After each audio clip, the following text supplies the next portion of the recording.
अस्सलाम वालेकुम। नमस्ते, सत श्री अकाल। उम्मीद करता हूं फिट होंगे, बेहतरीन होंगे, अपनी लाइफ अच्छे से एंजॉय करोगे। हम तीनों की तरह देवों के देव महादेव एपिसोड 169 सेकंड पार्ट है। लाइक शेयर सब्सक्राइब कर दें। स्ट्रेट चलते हैं वीडियो की तरफ। मेरा नाम है मलिक सक्कारी कॉलर, मेरे साथ हैं Rana Mohammad Ali, Mohammad Sameer Khokhar. So guys let's start.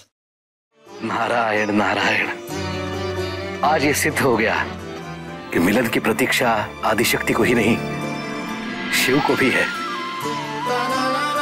प्रेम के प्रतीक महादेव और माता पार्वती को मैं प्रणाम करता हूं।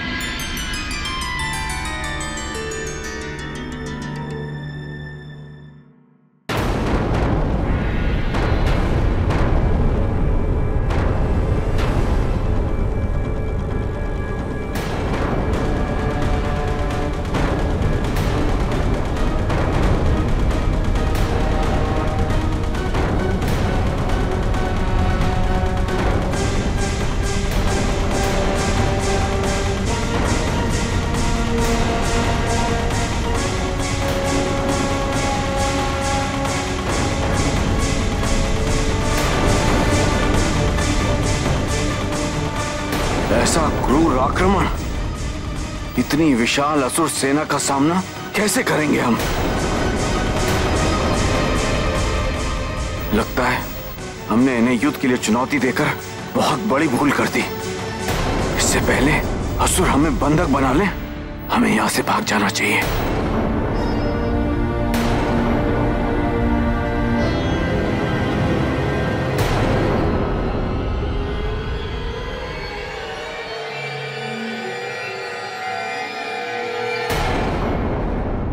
देवराज, देवराज, रक्षा कीजिए देवराज, रक्षा कीजिए देवराज, देवराज रक्षा कीजिए देवराज, देवराज,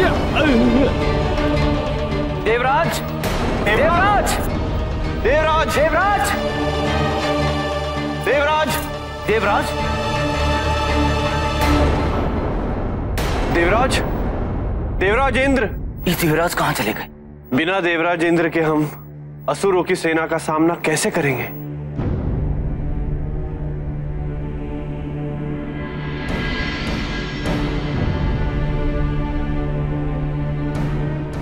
क्या हुआ पवनदेव? देवराज इंद्र स्वर्ग से भाग गए गुरुदेव।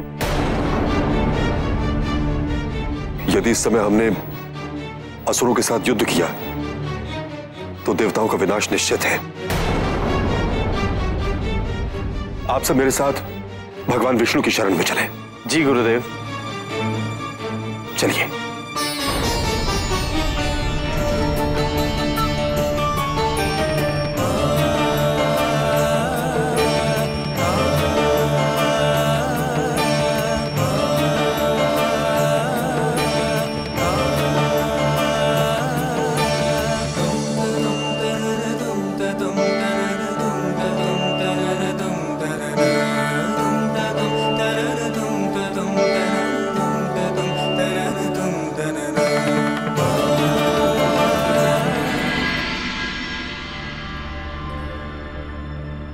स्वामी निद्रा अवस्था में प्रवेश कर चुके हैं। इनको इनकी इच्छा के विरुद्ध जगाना असंभव है।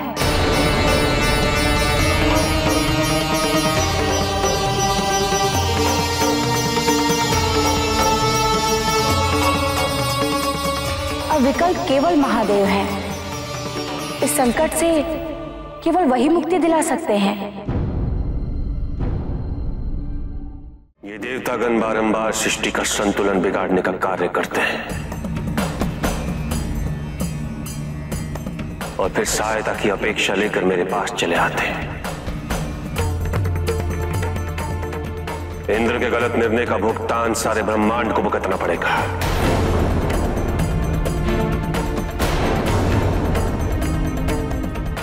जो भी हुआ वो अत्यंत अनुचित है महादेव, और जो दोषी है उन्हें दंड भी अवश्य मिलना चाहिए।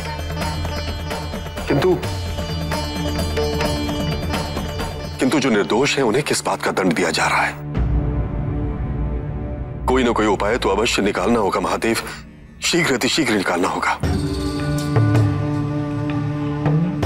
विष्णुदेव तो निद्रा अवस्था में प्रवेश कर चुके हैं। अब ऐसे में वे विकल्प केवल आप ही बता सकते हैं देवाधिदेव। अब केवल पुरुषार्थ ही उपाय हो सकता है। देवताओं को कर्म का पथ सिखाना होगा और यह पथ सिखाएगा एक मनुष्य।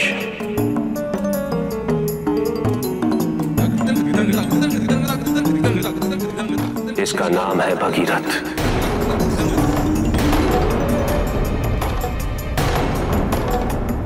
भगीरथ?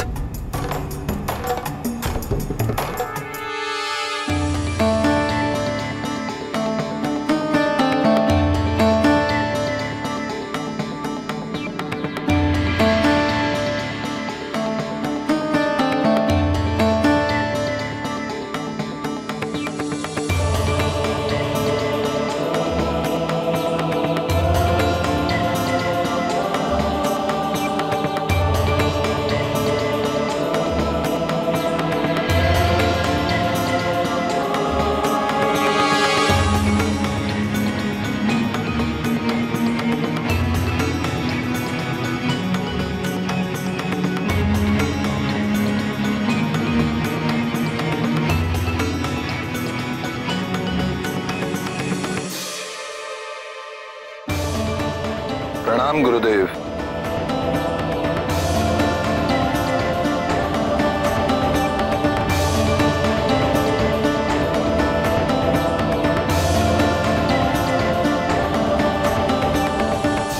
गुरुदेव, मैं अपने पूर्वजों की मुक्ति के लिए ये जल लेकर आया हूं।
ये क्या है गुरुदेव? गुरुदेव, अब तो मुझे भी कोई उपाय नहीं सूझ रहा है। ये महाराज भगीरथ, आप कपिल मुनि के पास जाएं। आपके पूर्वजों की त्रुटियों के कारण उन्होंने श्राप देकर इस राज्य की ये दुर्दशा कर दी है, परंतु मुझे विश्वास है कि आपके सुउद्देश्य हेतु वो अवश्य कोई ना कोई उपाय बता देंगे।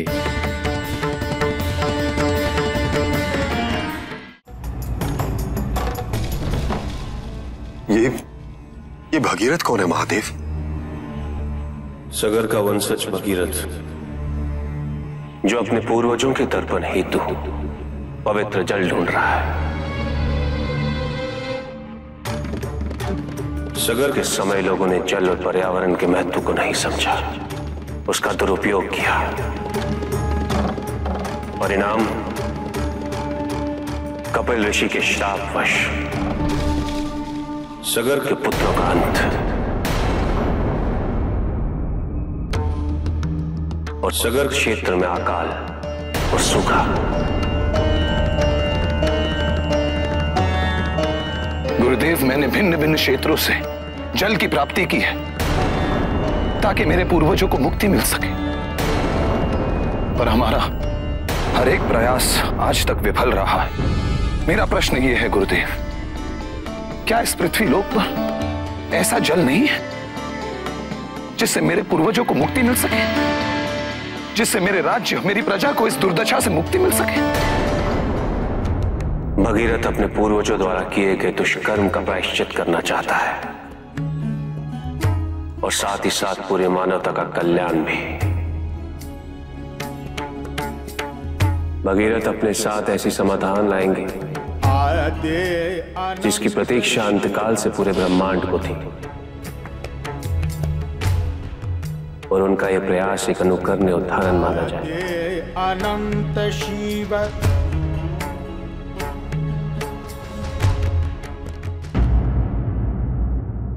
जी बिल्कुल जी। और शिव जी के पास जो है क्या नाम है, नंदी महाराज और देव ऋषि जो है वो खड़े थे, और उनको भी देखकर अच्छा लग रहा है कि शिव जी और पार्वती जी एक दूसरे की सहायता कर रहे हैं और उसमें मगन है। मोहब्बत इनको नहीं उनको भी है, और वो उस चीज़ को लेकर खुश हो रहे थे। लेकिन उधर इंद्रदेव जो है वो जिस तरह की हरकतें उसने की हैं, और वहाँ पे असुरों ने आक्रमण कर दिया, हमला कर दिया, और वो बड़ा विनाशकारी था। और हर कोई इधर उधर जनाब क्या लेके उथल पुथल मच गई हर तरफ, और लोग गिर रहे थे, और वो एक पिलर को पकड़ के खड़ा था डर के मारे। अब मुझे लगता है उस वक्त नशे में था, गुस्से में था, जब उसने ये फैसला ले लिया कि हम जंग लड़ेंगे असुरों के साथ, और वही चीज़ हुई। और जब ऑन टाइम जब चल रहा था सब कुछ, उसने कहा मैंने गलती तो नहीं कर दी, मतलब इतनी बड़ी फौज ने हमला कर दिया मुझ पे, मैं किस तरह इसको हैंडल करूँगा। और एक उसका कह लें कि साथी कह लें या रियाया कह लें, वो उसके पाँव के साथ लिपटा हुआ खून में लथपथ, और वो रिक्वेस्ट कर रहा है कि देव इंद्र बचाएं, हमारी सहायता करें, बचाएं। और मतलब वो हेल्प मांग रहा है, और उसको भी इसने क्योंकि भागने की सोच रहा था, उसे लग रहा था कि यही एक अच्छा रास्ता है कि मैं यहाँ से निकल जाता हूँ, क्योंकि उसे लग रहा था मौत तो निश्चित है, वो भी मरेंगे, मैं भी मरूंगा, राजे भी जाएगा, इससे बेहतर है मैं अपने आप को बचाऊं। वो तो वहां से निकल लिया, और बाकी जो देव है वहां पे इकट्ठे हुए, और जो इनके गुरु थे वो भी वहां पे बता रहे हैं, उनको भी परेशानी थी कि हुआ क्या है क्या। उन्होंने कहा जी देवेंद्र जो है वो भाग गए और यहाँ पे नहीं है। तो उन्होंने कायरता दिखाई है एक किस्म की, लेकिन उनके गुरु जो है वो कह रहे हैं कि विष्णु जी के पास चलते हैं तो वही समाधान इस चीज़ का निकालेंगे। वहाँ पे भी पेश हुए हैं, वहाँ पे भी सिचुएशन जो है देवी बता रही हैं कि वो निद्रा में है, और इस तरह की सिचुएशन में उनको जगाना निद्रा से वो ठीक नहीं होगा। तो अब तुम देवाओं के लिए मतलब ये चीज़ जो है ये बड़ी क्या लें कि मुश्किल थी, और उन्होंने कहा कि अब सिचुएशन अब तो शिव जी हैं, तो शिव जी तो उसमें लीन थे। तो मुझे लगा कि उनके पास आएंगे तो वो भी, लेकिन ये है कि वो उनसे वार्तालाप कर रहे थे, वो कह रहे थे कि हमेशा तुम लोग काम खराब करते हो और फिर मेरे पास आते हो और इस तरह की स्थिति क्रिएट करते हो। उन्होंने किसी मनुष्य का नाम मेंशन किया बीच में, महाराज भगीरथ। भगीरथ जो है, तो अब ये एक नया करैक्टर होगा और इसके थ्रू जो है इस मसले को रिजॉल्व किया जाएगा। तो वो अपने पुरुषों के लिए जो उनकी कह लें कि अस्थियाँ थी उनकी क्या उसे कहते हैं राख को अस्थियाँ ना, उसमें कुछ अंतिम संस्कार करना चाहते थे, और उनसे ना मुक्ति होती है वो एंड पर।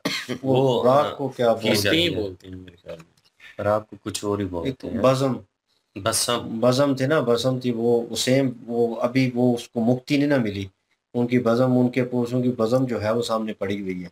तो वो उसमें पवित्र जल जो है वो लेके आए ताकि उनको उनसे मुक्ति मिले और वो अपना कार्य जो है वो पूरा कर सके, क्योंकि वो आगे नहीं बढ़ रही, क्योंकि उन्होंने कुछ ऐसे कार्य किए हैं उनके पुरुषों ने जिसकी वजह से उनको मुक्ति नहीं मिली। उन्होंने ऋषि मुनि ने मेरे ख्याल में उनके ऊपर उन्होंने कुछ किया, वो मेंशन कर रहे थे, हाँ कुछ शराब दिया है उन्होंने। तो बहरहाल वो सिचुएशन है और ये हेल्प आउट जो है उन्हीं के थ्रू हो सकती है। तो अब मेरे ख्याल में जो है शिव जी उनको मशवरा भी यही देंगे कि उनसे मिले, उनसे बात करें, वही हल कर सकते हैं। बिल्कुल जी, देवता जो है यहाँ पे शिव जी के पास आए हैं मदद मांगने के लिए। इससे पहले तो वो विष्णु जी के पास गए थे, लेकिन वो निंद्रा में जाते हैं तो देवी लक्ष्मी जो हैं उन्होंने उनको कहा कि अब इनको तो निंद्रा से जो है उठाया नहीं जा सकता, तो ये तो मुमकिन नहीं है। अब आप ऐसा कीजिए कि आप जाके तो शिव जी से सहायता लीजिए, इस संकट की घड़ी में वही आपकी सहायता कर सकते हैं। उनके पास गए तो उन्होंने कहा कि जो देवराज इंद्र है ये उनके कारण सारा कुछ हुआ है, तो उनका परिणाम जो है कितने सारे लोगों को भोगना पड़ेगा। तो यहाँ पे जो गुरु जी थे उन्होंने कहा कि जो अपराधी हैं उनको दंड तो मिलना चाहिए, लेकिन जो निर्दोषी हैं उनको किस बात का दंड मिल रहा है, इनकी तो सहायता करिए। फिर शिव जी जो हैं उन्होंने उपाय बता दिए। उन्होंने कहा है कि महाराज भगीरथ जो है वो अपने पूर्वजों को मुक्ति दिलवाना चाहते हैं और उनके पूर्वजों को कोई श्राप भी मिला हुआ था, तो वो मेरे ख्याल में इनकी सहायता कर सकते हैं, क्योंकि उनके जो गुरु हैं, उन्होंने भी उनको मशवरा दिया है कि वो एक ऋषि है, उनका नाम लिया गया है कि आप उनके पास जाइए। हो सकता है वो इन्हीं के पास आएँ सहायता लेने के लिए।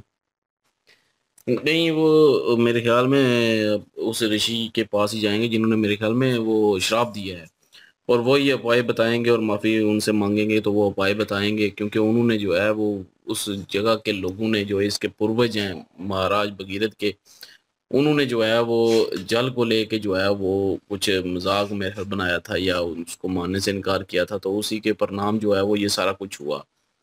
तो अभी जो है वो शिव जी भी कह रहे थे कि जो है वो जल, एक पवित्र जल की जो है वो खोज में निकले हुए हैं कि उनकी जो है वो जो पूर्वज हैं उनकी जो है वो मुक्ति हो सके, लेकिन उनको जो है वो कोई ऐसा जल मिल नहीं रहा अभी। और मुझे लगता है कि अभी जो है वो उन्होंने, जैसे कि शिव जी ने कहा कि ये इसी वजह से जो है वो अपने पूर्वज की जो है वो मुक्ति के लिए करेंगे, लेकिन वो उससे जो है भला पूरे जो है वो सृष्टि का होगा।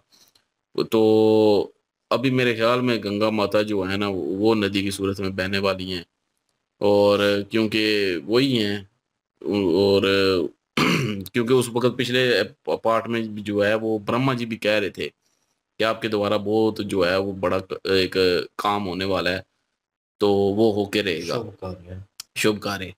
तो मेरे ख्याल में अब वो जो है वो नदी जो है, गंगा नदी जो है वो बहने लगी है अभी सृष्टि में, धरती पे। तो बहरहाल अभी आगे देखते हैं कि कैसे होता है ये सारा कुछ मुमकिन।